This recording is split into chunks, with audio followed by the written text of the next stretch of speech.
Honda company करीब 2 करोड़ रुपए कमाती है हर महीने। वो आज बाइक्स, कार्स, प्राइवेट जेट्स और इवन रोबोट्स बनाती है। बट सरप्राइजिंगली इन सब की शुरुआत एक ऐसे गरीब लड़के से हुई थी जिसे बचपन में खुद एक साइकिल तक नसीब नहीं थी। कहानी की शुरुआत होती है 1906 में। जापान के एक स्मॉल टाउन में जन्म होता है सोइचिरो होंडा का। उनके फादर एक लोहार थे और मदर सिलाई का काम करती थी। उनकी फाइनेंशियल कंडीशन बहुत खराब थी, इतनी खराब कि वो सोइचिरो के 5 भाई बहन को बेसिक मेडिकल केयर भी नहीं दे पाए और उन्हें बचपन में ही खो बैठे। इस कंडीशन से बाहर निकलने का एक जरिया था पढ़ लिख कर फ्यूचर में कहीं नौकरी करना। बट अनफॉर्चुनेटली सोइचिरो पढ़ाई में भी काफी कमजोर थे। लेकिन अभी भी एक उम्मीद बाकी थी और वो थी मशीन्स। बचपन में सोइचिरो अपने ग्रैंडफादर के साथ एक राइस मिल में जाया करते थे। इस मिल की खास बात यह थी कि वहां पे एक पेट्रोल पावर्ड मोटर का यूज करके काम किया जाता था, जो उस समय काफी रेयर थी। उस मोटर का साउंड, उससे निकलता हुआ धुआं और पेट्रोल की स्मेल उन्हें काफी फैसिनेटिंग लगती थी। और इसी मोटर को देखते देखते उनका मोटर्स और मशीन्स में एक पैशन डेवलप हो गया। 11 साल की उम्र में सोइचिरो के साथ कुछ ऐसा हुआ जिसने उनके इसी पैशन को एक लाइफ चेंजिंग डायरेक्शन दिया। उन्होंने अपनी लाइफ में पहली बार एक कार देखी थी। सोइचिरो उस कार से पूरी तरह मेस्मराइज्ड हो गए थे। उसे देखते ही वो बिना कुछ सोचे उसके पीछे भागने लगे। जब कुछ दूर जाके वो कार रुकी तो उसके नीचे थोड़ा सा पेट्रोल लीक हो गया। उन्होंने लिटरली नीचे झुककर पेट्रोल को स्मेल किया और उसे अपने हाथों में लगा लिया। और इसी वक्त उन्होंने ठान लिया कि वो एक दिन खुद अपनी एक कार बनाएंगे। ईयर 1922 सोइचिरो ने मैगजीन में एक एड देखा। टोक्यो शहर में आर्ट शोकोई नाम का एक गैराज था जो वर्कर्स ढूंढ रहा था। उन दिनों एक गैराज में कार्स को रिपेयर करना सोइचिरो के लिए एक ड्रीम जॉब थी। इसीलिए उन्होंने बिना देरी किए जॉब के लिए अप्लाई कर दिया और लकीली वो हायर भी हो गए। उन्होंने अपनी पढ़ाई छोड़ दी और केवल 14 साल की उम्र में अपनी मंजिल की तलाश में टोक्यो शहर की ओर निकल पड़े। सोइचिरो काफी खुश थे। वो फाइनली उन चीजों पे काम करने वाले थे जिनके लिए वो सालों से पैशनेट थे। लेकिन रियलिटी तो कुछ और ही थी। शुरुआत से ही आर्ट शोकोई के ओनर ने सोइचिरो को साफ सफाई और बेबी सिटिंग के काम पे लगा दिया। महीनों बीत गए लेकिन उन्हें कार्स को छूने तक नहीं दिया गया। वो अब होप खोते जा रहे थे। उन्होंने कई बार काम छोड़कर घर वापस जाने का सोचा, लेकिन वो केवल इसलिए रुक गए क्योंकि इस फेलियर के बाद उन्हें अपने पेरेंट्स को फेस करने की हिम्मत नहीं थी। 1923 में जापान में एक मेजर अर्थक्वेक आया, द ग्रेट कांटो अर्थक्वेक। पूरे जापान में मैसिव डिस्ट्रक्शन हुआ। लेकिन सरप्राइजिंगली यही अर्थक्वेक सोइचिरो के लिए लकी साबित हुआ। अर्थक्वेक के बाद आर्ट शोकोई के ज्यादातर मैकेनिक्स अपने अपने घरों को रिपेयर करने के लिए गांव लौट गए। अब गैराज में केवल सोइचिरो और एक और एम्प्लॉय बचे थे। इसीलिए फाइनली ओनर को सोइचिरो को कार रिपेयरिंग में लगाना ही पड़ा। ना केवल अब वो कार रिपेयरिंग सीख रहे थे, पर साथ में टेस्टिंग के लिए उन्हें मोटरसाइकिल्स और कार्स को चलाने का भी मौका मिला। सोइचिरो का काम देखकर सभी लोग सरप्राइज थे। वो बहुत जल्द वहां के सबसे बेस्ट मैकेनिक बन गए और उनका एक के बाद एक प्रमोशन होता चला गया। उसी दौरान जापान में मोटर स्पोर्ट्स की पॉपुलैरिटी बढ़ते जा रही थी। इसीलिए आर्ट शोकोई के ओनर ने सोइचिरो को एक रेसिंग कार असेंबल करने को कहा। सोइचिरो ने अमेरिकन कर्टिस बाइप्लेन का सेकेंड हैंड इंजन लिया और मिचेल नाम की एक अमेरिकन कार की बॉडी यूज करके एक रेसिंग कार असेंबल कर दी। इस कार का नाम भी कर्टिस रखा गया। 1924 की जापानीज मोटर कार चैंपियनशिप में इस कार ने हिस्सा लिया और फर्स्ट पोजीशन हासिल की। और इस रेस में सोइचिरो ने अकम्पनिंग इंजीनियर का रोल निभाया। ये सोइचिरो के लिए एक स्पेशल एक्सपीरियंस था और इसी के बाद मोटर स्पोर्ट्स सोइचिरो का एक नया ऑब्सेशन बन गया। लेकिन उन्हें इस बात का कोई अंदाजा नहीं था कि यही ऑब्सेशन आगे चल के उनके लिए लाइफ थ्रेटनिंग साबित होगा। 1928 में आर्ट शोकोई ने सोइचिरो के टाउन हमामात्सु में अपनी एक ब्रांच खोलने का फैसला लिया और पार्टनरशिप बेसिस पे सोइचिरो को इस स्टोर का इंचार्ज बना दिया। उसी सोइचिरो को जिसे कुछ साल पहले कार्स को छूना भी अलाउड नहीं था। सबको उम्मीद थी कि सोइचिरो की ये शॉप एक इंस्टेंट सक्सेस बन जाएगी, लेकिन हुआ इसका बिल्कुल उल्टा। ये शॉप बुरी तरह से फेल हो गई। सोइचिरो केवल 21 साल के थे और कोई भी कस्टमर अपनी कार की जिम्मेदारी इतने यंग लड़के को नहीं देना चाहता था, इसीलिए उनके गैराज में कस्टमर्स आते ही नहीं थे। गैराज को बंद होने से रोकने के लिए सोइचिरो को जल्द ही कोई सॉल्यूशन निकालने की जरूरत थी। उन्होंने ऑब्जर्व किया कि दूसरे गैराज कई बार किसी कार को रिपेयर करने में फेल हो जाते थे या फिर उस कार को रिपेयर करने को इम्पॉसिबल बता देते थे।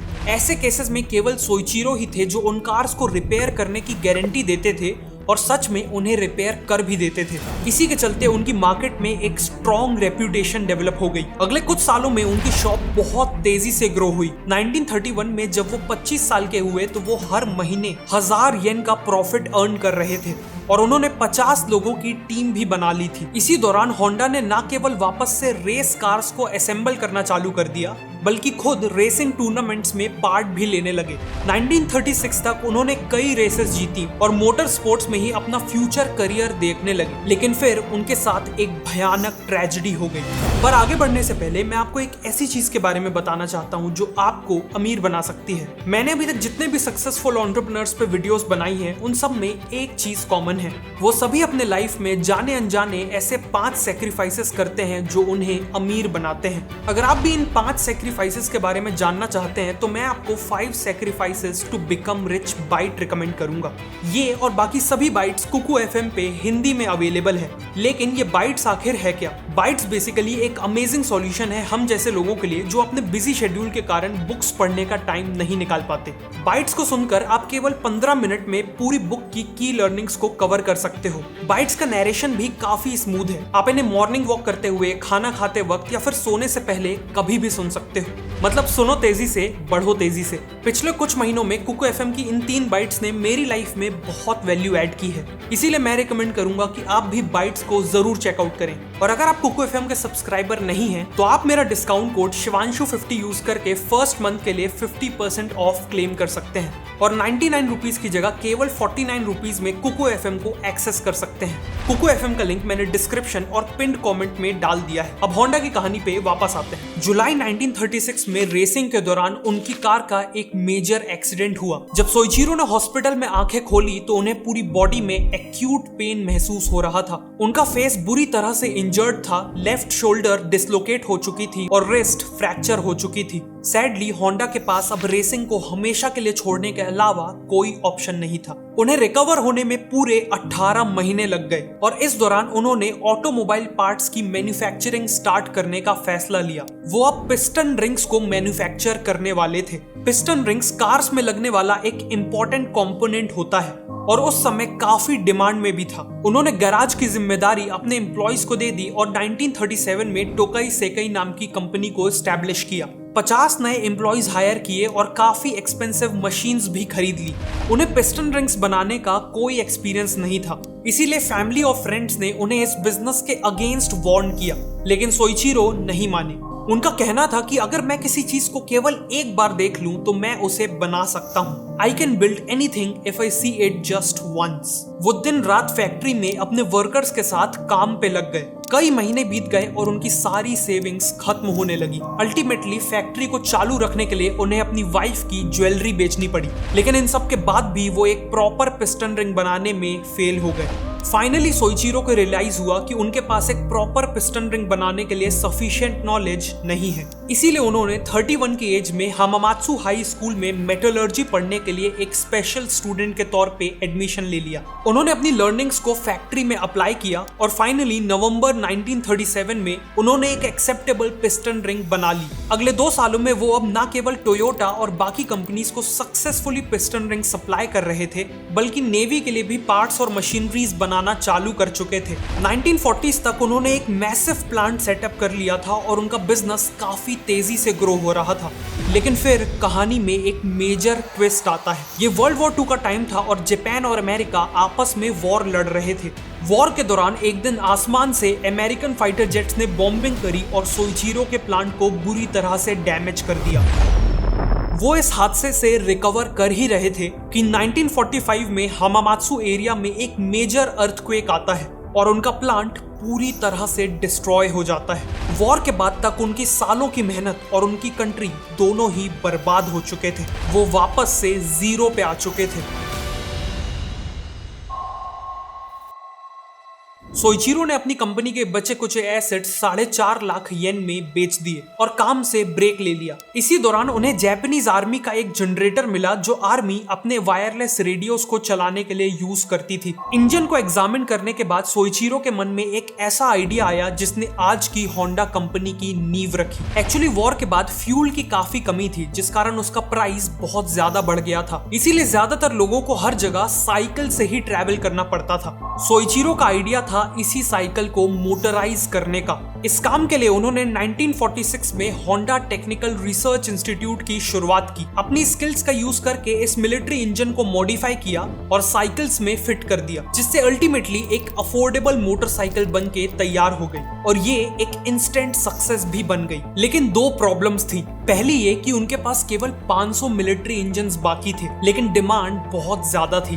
दूसरा ये कि मिलिट्री इंजन्स भी पेट्रोल पे चलते थे और पेट्रोल काफी एक्सपेंसिव था। इन प्रॉब्लम्स को सॉल्व करने के लिए सोइचिरो ने खुद का इंजन डिजाइन किया और उससे यूज करके मोटरसाइकिल्स बनाने लगे। इन मोटरसाइकिल्स की खास बात यह थी कि इन्हें चलाने के लिए 100% पेट्रोल की जरूरत नहीं थी। पाइन ट्री की रूट से बनने वाला रेजिन और पेट्रोल को मिक्स करके जो फ्यूल बनता था, ये मोटरसाइकिल्स उससे भी चल सकती थी। यही कारण था कि सोइचिरो की ये जुगाड़ू मोटरसाइकिल हाथों हाथ बिकी। इस सक्सेस के बाद सोइचिरो ने एक प्रॉपर मोटरसाइकिल बनाने का सपना देखा और इसे अंजाम देने के लिए उन्होंने एस्टैब्लिश किया द होंडा मोटर कंपनी। और केवल एक साल बाद 1949 में उन्होंने अपनी पहली कंप्लीट मोटरसाइकिल बना ली। उन्होंने इसका नाम रखा ड्रीम, लेकिन अनफॉर्चुनेटली ये मोटरसाइकिल मार्केट में फेल हो गई। ड्रीम मोटरसाइकिल की स्पीड और स्टाइल दोनों बहुत अच्छा था, लेकिन साथ में ये उतनी ही हैवी और एक्सपेंसिव थी, जिस कारण ये कॉमन जापानीज मैन के लिए सूटेबल नहीं थी। इस फेलियर के बाद सोइचिरो ने ठान लिया कि वो मिडिल क्लास के लिए एक परफेक्ट मोटरसाइकिल बनाएंगे। सबसे बड़ी प्रॉब्लम ये थी कि ज्यादा पावर जनरेट करने वाले इंजन्स ज्यादा बड़े और हैवी भी होते थे, जिस कारण पूरी बाइक भी हैवी हो जाती थी। इसीलिए 1952 में सोइचिरो ने कब नाम का इंजन डिजाइन किया, जो साइज में तो काफी छोटा था लेकिन साथ में बहुत पावरफुल था। ये इनोवेशन उस टाइम के हिसाब से एक बहुत बड़ी अचीवमेंट थी और इसीलिए उन्हें जापान का ब्लू रिबन अवार्ड भी मिला। इंजन बन चुका था और अब बारी थी मोटरसाइकिल बनाने की। उन्होंने पूरी दुनिया ट्रैवल की, कई एक्सपर्ट से मुलाकात की और मोटरसाइकिल डिजाइन को डीपली समझा और फाइनली 1958 में लॉन्च की अपनी revolutionary two wheeler the super कब। सुपर कब एक अफोर्डेबल और हाईली एफिशिएंट मोटरसाइकिल थी। इसकी सबसे बड़ी खासियत थी कि इसे लिटरली कोई भी चला सकता था। इसीलिए लॉन्च होते ही इसने जापान में कंपटीशन को ऑलमोस्ट इंस्टेंटली किल कर दिया। अर्ली 1960s तक होंडा जापानीज मार्केट में नंबर 1 बन चुके थे। साथ ही साथ वो हर साल लाखों मोटरसाइकिल्स पास के देशों में एक्सपोर्ट कर रहे थे, लेकिन वर्ल्ड के सबसे बड़े मार्केट को कैप्चर करना अभी भी बाकी था और वो मार्केट था अमेरिका। उस समय अमेरिका में मोटरसाइकिल्स की रेपुटेशन काफी खराब थी। वहां के लोग मानते थे कि मोटरसाइकिल्स केवल क्रिमिनल्स और बाइकर गैंग्स वगैरह यूज करते हैं। इस इमेज को बदलने के लिए उन्होंने टाइम, लाइफ और लुक जैसी प्रेस्टीजियस और पॉपुलर मैगजीन्स में अपनी मोटरसाइकिल्स का ऐड किया, लेकिन उन्होंने बड़ी ही स्मार्टली किसी भी एड में मोटरसाइकिल वर्ड का यूज नहीं किया। होंडा चाहता था कि अमेरिका के शरीफ लोग उनकी बाइक्स को अपनाएं, इसीलिए उन्होंने अपने एड्स की टैगलाइन को भी बड़ी ही स्ट्रैटेजिकली चुना। उनकी टैगलाइन थी you meet the nicest people on a Honda. उन्होंने इस एड में हाउसवाइफ्स, वर्किंग प्रोफेशनल और स्टूडेंट जैसे कॉमन लोगों को होंडा चलाते हुए दिखाया। ये मार्केटिंग स्ट्रैटेजी इतनी सक्सेसफुल हुई कि 1968 तक होंडा ने अमेरिका में 10 लाख मोटरसाइकिल्स बेच दी और 1973 तक वहां का 43% मार्केट शेयर कैप्चर कर लिया। Honda was on a roll. वो एक के बाद एक नए और इम्प्रूव्ड मॉडल्स लॉन्च करते जा रहे थे और वो 1960s में ही दुनिया के सबसे बड़े मोटरसाइकिल ब्रांड बन चुके थे। लेकिन सोइचिरो का बचपन का सपना अभी भी अधूरा था। अब टाइम आ चुका था उसे पूरा करने का, खुद की कार्स बनाने का। 1960s में जापान में ऑलरेडी टोयोटा, निसान और सुजुकी जैसी कंपनीज थी जो कार मार्केट को रूल कर रही थी। कंपटीशन बहुत ही स्टिफ था, इसीलिए सभी ने सोइचिरो को कार मैन्युफैक्चरिंग में एंट्री लेने से मना किया। लेकिन सोइचिरो डिसीजन ले चुके थे। उन्होंने मैसिव टाइम और मनी इन्वेस्ट करके 1963 में अपना पहला 4 व्हीलर लॉन्च किया। लेकिन उनका पहला 4 व्हीलर कोई कार नहीं थी, बल्कि T360 नाम का एक पिकअप ट्रक था। अनफॉर्चुनेटली ये ट्रक कमर्शियली एक फेलियर था। होंडा की शुरुआत अच्छी नहीं हुई थी, लेकिन उन्होंने हमेशा की तरह हार नहीं मानी। उन्हें मोटरसाइकिल मार्केट में सक्सेस तब मिली थी जब उन्होंने एक कॉमन मैन के लिए मोटरसाइकिल बनाई थी। सिमिलरली 1967 में उन्होंने एक कॉमन जापानीज फैमिली के लिए होंडा N360 लॉन्च की, जो एक स्पेशियस और हाई माइलेज देने वाली कार थी, लेकिन उसकी यूएसपी थी उसका प्राइस। N360 अपने कॉम्पिटिटर से अराउंड 25% चीपर थी, इसीलिए इसने लॉन्च होते ही जापानीज मार्केट को डिसरप्ट कर दिया। जापान में तो सक्सेस मिल चुकी थी, लेकिन अपने 4 व्हीलर से एक ग्लोबल इम्पैक्ट करना अभी भी बाकी था। 1970s में होंडा ने एक बहुत बड़ी अपॉर्चुनिटी को स्पॉट किया। उस समय पूरे वर्ल्ड में एक ऑयल क्राइसिस चल रहा था, जिस कारण फ्यूल बहुत एक्सपेंसिव था। साथ में यूएस गवर्नमेंट ऑटोमोबाइल से होने वाले पोल्यूशन के कारण काफी कंसर्न थी। The great question of the 70s is, shall we surrender to our surroundings, or shall we make our peace with nature and begin to make reparations for the damage we have done to our air, to our land, and to our life?